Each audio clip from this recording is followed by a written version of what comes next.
কখনো কখনো কিছু মানুষের কাছ থেকে আমরা এমন ধরনের অভিজ্ঞতা পাই যে মনে হয় কিছু লোক আমাদের জীবনে শুধু বিশ্বাস ভাঙতে আর আমাদেরকে ভেঙে ফেলতেই আসে। জীবনে যদি কিছু হতে চাও তবে বনবাস তো ভোগ করতেই হবে। ঘরের আরাম আয়েশের মধ্যে থেকে তুমি রাম হতে পারবে না। তোমার চুপ হয়ে যাওয়াতে যার কিছু যায় আসে না, তার কাছে তুমি মরে গেলেও কিছু যাবে আসবে না।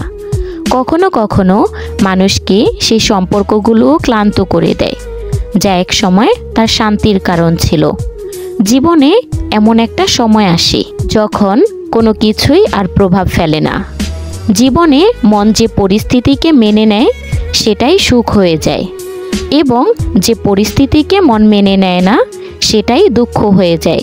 এই দুনিয়াটা অনেক সুন্দর হয়ে যেত যদি সবাই তার নিজের চরকায় তেল দিত। ভিতর থেকে ভেঙে যাওয়া মানুষ যতই হাসুক না কেন, তার হাসির পেছনের কষ্টটা সবসময় দেখা যায়।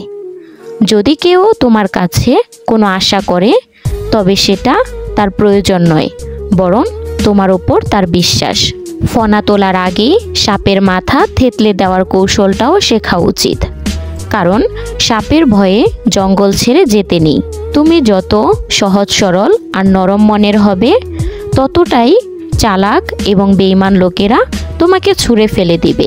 বিশ্বাস তাকেই করো যে বিশ্বাস রাখার যোগ্য। কিছু মুহূর্তের জন্য তো খাটিয়া বহনকারীরাও সঙ্গ দেয়।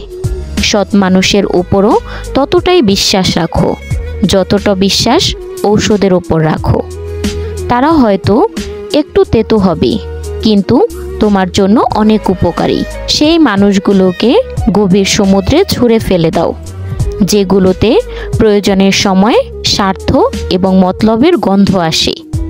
কখনো কখনো মানুষ যত একা থাকে ততই সুখে থাকে।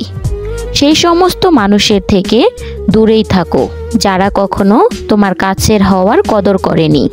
তো বন্ধুরা, ভিডিওটা ভালো লাগলে লাইক, কমেন্ট এবং শেয়ার করে চ্যানেলটি সাবস্ক্রাইব করে পাশে থাকবেন। আর হ্যাঁ, নেক্সট কি রিলেটেড ভিডিও চান সেটা অবশ্যই কমেন্টে জানাবেন। দেখা হচ্ছে পরবর্তী কোনো ভিডিওতে। সেই পর্যন্ত ভালো থাকবেন, সুস্থ থাকবেন। আল্লাহ হাফেজ।